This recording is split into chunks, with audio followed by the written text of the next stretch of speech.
Hello दोस्तों, कैसे हो आप लोग। आई होप कि आप सब अच्छे होंगे। दोस्तों, आप सभी का स्वागत है फिर से एक और नए ब्लॉग में। और सभी को राम राम, मेरी तरफ से सभी को राधे राधे। दोस्तों, मैं आ चुकी हूँ फिर से एक और नई कहानी के साथ, और आज की कहानी भी बहुत मज़ेदार है। तो प्लीज़ कहानी को पूरा सुनिएगा। तो ज़्यादा देर न करते हुए शुरुआत करते हैं कहानी की। एक गांव था, और एक गांव में एक बहुत ही खुशहाल परिवार रहता था। उनका जीवन बहुत अच्छे से चल रहा था, और उनके परिवार में माता पिता थे और उनके दो बच्चे थे। एक बेटा था और एक बेटी थी। बेटी की शादी हो चुकी थी, अच्छे घर में शादी हो चुकी थी। बेटी अपनी ससुराल में खुशहाल जीवन यापन कर रही थी। और जो उनका बेटा था वो भी बहुत अच्छा था, पढ़ा लिखा था, और उसकी भी एक बहुत अच्छी नौकरी थी। बेटा बहुत अच्छा था और अपने माँ बाप का अच्छे से ख्याल रखता था, पूरे घर की जिम्मेदारी थी। तो एक दिन उनके घर में कोई रिश्तेदार आते हैं और कहते हैं कि अब आपका बेटा भी शादी लायक हो चुका है, आप भी अपने बेटे की भी शादी कर लीजिए, घर में बहू आ जाएगी तो अच्छा लगेगा। बेटी के जाने के बाद घर खाली खाली हो गया है तो अच्छा नहीं लगता, और घर में बेटी वो बहू आ जाएगी तो घर में अच्छा लगेगा। तो वैसे ही रिश्ते की बात चलने लगी। तो एक दिन उसके लिए एक लड़की का रिश्ता आता है और उसकी शादी तय हो जाती है।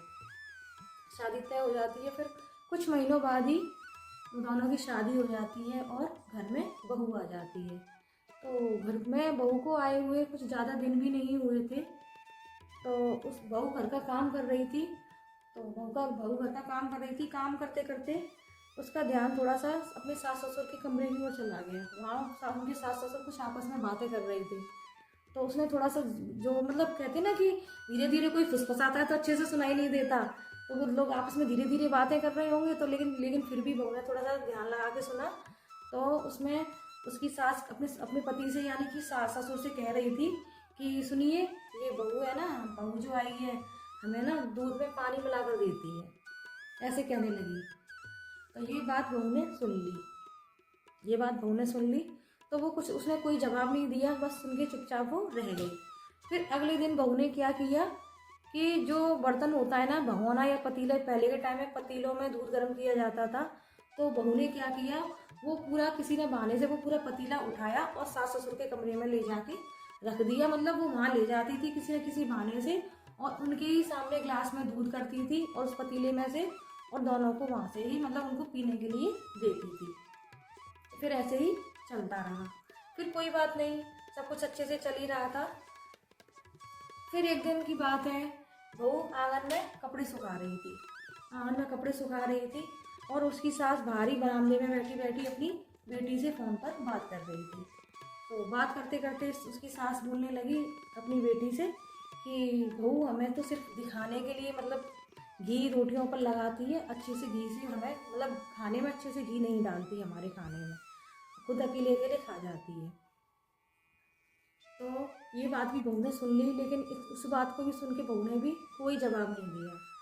फिर अगले दिन सुबह के टाइम जब खाने का समय हुआ, तो बहू ने क्या किया, जो वो घी का डब्बा होता है ना, उसने वो पूरा डब्बा अपने सास ससुर के कमरे में ले जाके रख दिया। सास ससुर के कमरे में ले जाके रख दिया। फिर उसकी अपनी जो डेली की दिनचर्या होती है, बहू अपने घर के और कामों में लग गई जाके। फिर ऐसे ही चल रहा था, डेली की दिनचर्या चल ही रही थी।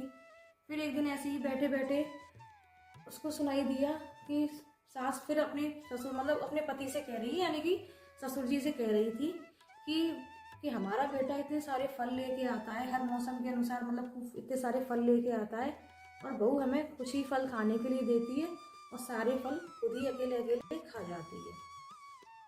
अब ये बात भी बहू ने सुन ली, लेकिन फिर भी बहू ने कोई भी जवाब नहीं दिया। अब वो सोचती है कि इतना सब कुछ करने के बाद भी मतलब फिर भी मुझे मतलब अभी तक तो मेरे अंदर कमियां निकाली ही जा रही हैं। लेकिन फिर भी उसने सोच लिया था कि चलो कोई बात नहीं। फिर अगले दिन उसने क्या किया, फ्रिज पूरा फ्रिज उठाया, मतलब पूरा क्या, फ्रिज को उठा के उसने फ्रिज को उठवा के सीधे अपने सास ससुर के कमरे में रखवा दिया। तो उसके ससुर जी कहते हैं कि बेटा, इसको फ्रिज को कमरे में क्यों रखवा दिया तुमने। तो वो बोलती है कि पिताजी, आप लोगों को ज़रूरत पड़ती है पानी वानी लेने की, फल वगैरह खाने की, तो इसीलिए आपको कोई परेशानी ना हो, इसलिए मैंने कमरे में ही फ्रिज को रखवा दिया है। बहू ने इतना कहा और बहू कमरे से बाहर चली जाती है। तो फिर जब उसके ससुर ये सब देखते हैं तो फिर वो कहते हैं अपनी पत्नी से कि अब देख लिया तुमने, हमारी बहू में ऐसी कोई गड़बड़ी नहीं है ना, सब कुछ अच्छे से चल रहा है, अब तो तुम खुश हो ना।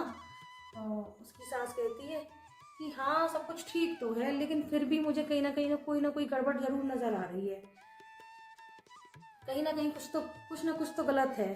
तो उसका पति कहता है, यानी कि उसका ससुर कहता है कि गड़बड़ बहू में नहीं है, गड़बड़ तुम्हारी सोच में है। जैसी तुम खुद हो ना, जैसी वो तुम खुद रही हो, वैसी ही तुम्हें वो बहू नज़र आती है, लेकिन कमी बहू के अंदर नहीं है, कमी तुम्हारी सोच के अंदर है, तुम्हारे दिमाग के अंदर है। तुम जैसा सोचती हो ना, शक दिमाग में पैदा कर ली तो तुम्हें सब वैसे ही नज़र आते हैं। तो उसकी सास ने ससुर की बातों को ध्यान से सुना और अपने आप को थोड़ा सा सुधारने की कोशिश की, और फिर अगले दिन से दोनों सास बहू अच्छे से मिलजुल कर रहने लगी और अच्छे से प्रेम से उनकी परिवार चल रहा था। तो दोस्तों, आप लोगों को ये कहानी कैसी लगी, अच्छी लगी हो तो प्लीज़ कमेंट बॉक्स में ज़रूर बताइएगा। और इस कहानी से हमें ये शिक्षा मिलती है कि परिवार के अंदर हमें एक दूसरे को समझना चाहिए। परिवार के अंदर एक दूसरे को समझना चाहिए, एक दूसरे की भावना को समझने की कोशिश करनी चाहिए, और एक दूसरे पर कभी बहम, कहते हैं ना कि बहम का इलाज नहीं है, तो एक दूसरे पर कभी ये नहीं सोचना चाहिए कि वो हमारे साथ ऐसा कर रही है कि हमें नहीं दे रही, ये नहीं दे रही। आजकल देखा है कि ज़्यादातर घरों में ऐसा ही होता है कि अरे उसने अकेले के खा लिया, हमें नहीं दिया, ये हो गया, मेरा बेटा इतना कमाता है, इतना करता है, मतलब ये सब चलता रहता है। तो दोस्तों, आज की कहानी मैं यहीं ख़त्म करती हूँ। आप लोगों को कहानी कैसी लगी तो एक बार कमेंट में ज़रूर लिख दीजिएगा, और मिलते हैं अगले ब्लॉग में। तब तक के लिए सभी दोस्तों को राधे राधे, जय श्री राम, राम राम, बाय बाय, राम राम सभी को।